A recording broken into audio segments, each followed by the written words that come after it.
Top Picks is brought to you by Questrade, where you can trade stocks from 1 cent and buy ETFs for free. First top pick, Medtronic. I always love that name. What do they do again, Dave? So Medtronic are big in medical devices. They do cardiac implants, and they do spinal implants, and they do a lot of work in diabetes devices. Okay, so this is a play on the secular theme of spending on healthcare devices. The population ages.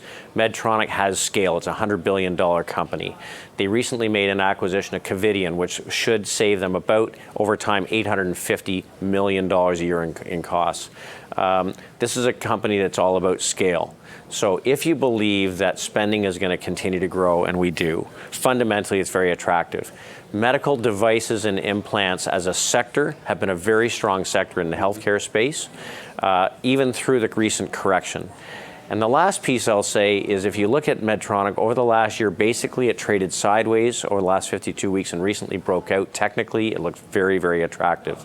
So we like healthcare as a sector, we like devices, and they have a dominant role and can save the system money with their implants.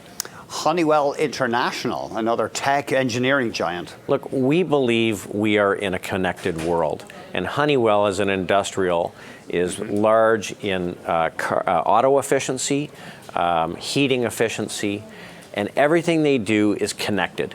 So really what they are in the business of is sensors and connected devices. So they've done a great job in growing their free cash flow.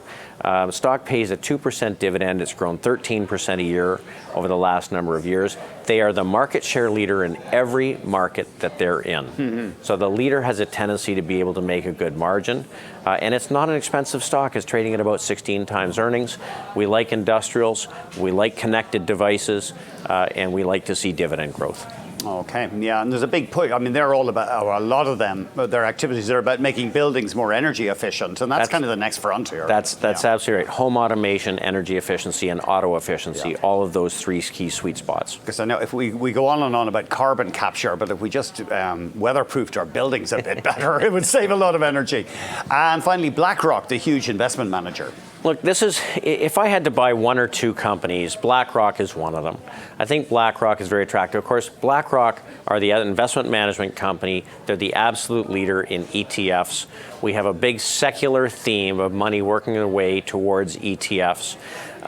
BlackRock with scale makes a good margin, but their growth in smart beta products or actively managed ETFs is very significant.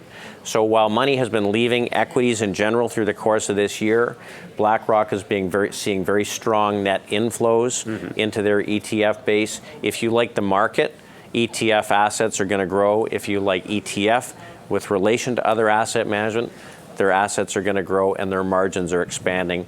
And this company's a juggernaut. It's trading at about 17 times earnings. It's a $60 billion company.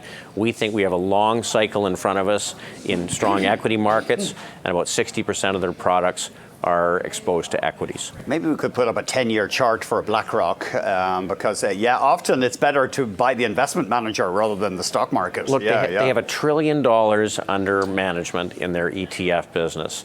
And the smart beta products, which are the fastest growing, have fees that are 5 times as high as what they get for managing the SPDR.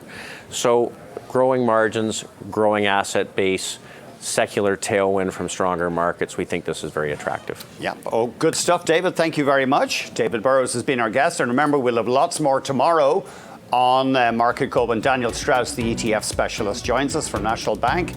Thanks for watching, and we will be back tomorrow.